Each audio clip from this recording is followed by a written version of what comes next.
Mais elle ne joue pas franc jeu avec moi. Elle dit une chose et elle en fait une autre. Oui, elle n'est pas la seule.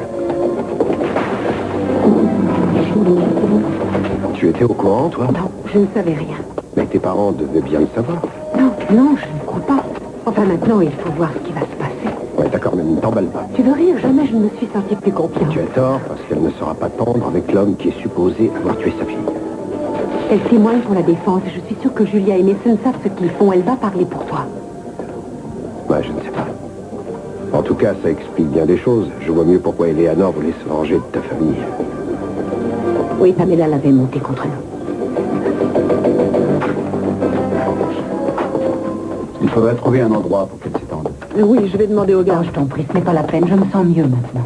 Il faut tout de même te faire examiner par un médecin. Oh, Jeffrey, combien de fois est-ce que je t'ai entendu dire ça? Décidément, mon fils est un inconditionnel féroce de tout ce qui est médical. Mais la médecine a du bon. C'est grâce à elle que tu as réussi à survivre à ta maladie et tu dois continuer à te surveiller de près. Le docteur Nicolas est dans le couloir. Mais je vous assure que je me sens tout à fait bien. Je suis désolée, j'ai tout fichu par terre, mais je me rattraperai. Repose-toi encore 2 minutes.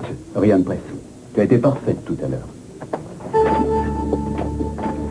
Maman, il y a une chose que je voulais te dire.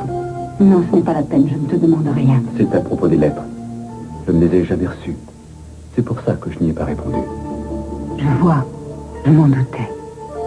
Je regrette de ne pas avoir été près de toi quand il le fallait. Tu ne pouvais pas le savoir.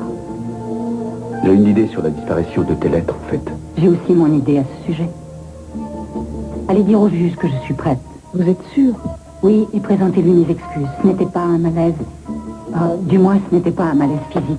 Mais quand j'ai vu tous ces visages dans la salle, ça m'a fait un drôle d'effet. J'avais l'impression de revenir en arrière. Un peu comme si rien n'avait changé en 20 ans, ou presque.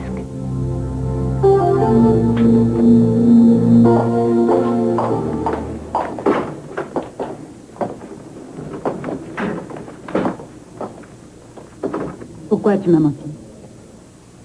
J'imagine mal Pamela au Dubarry, ce n'est pas son style. Écoute, on discutera de tout ça tout à l'heure. Tu aurais pu l'installer dans le pavillon du jardin ou lui donner une chambre près de l'anneau. Si elle est revenue en ville, je n'y suis pour rien. Mais tu lui as demandé de rester. Non, je t'assure que non. Je ne lui ai pas demandé de rester. On se ment l'un à l'autre depuis bientôt 1 mois. C'est complètement ridicule. Je suppose que je savais parfaitement à quoi m'en tenir, mais je pensais que c'était trop absurde. C'est ce que j'ai pensé moi aussi. Mais c'était la seule explication. Qui d'autre aurait pu parfumer ses affaires à l'essence de lilas comme un personnage digne d'un roman à l'eau de rose? Quand j'ai vu cette enveloppe parfumée au lilas, j'aurais pu comprendre. Je t'ai dit qu'on reparlerait de tout ça à la maison. Maintenant, arrête. Mais ça, tu viens de commettre la plus grosse erreur de toute ta vie. Inutile de monter sur tes grands chevaux, ça n'a strictement rien à voir avec toi. Écoute-moi. Tu crois certainement avoir agi au mieux. Je n'ai rien du tout contre toi, mais tu joues avec le feu en ce moment. Et si tu aimes cette femme, si tu aimes tes frères et sœurs, fais-la témoigner et débarrasse-toi d'elle après le procès.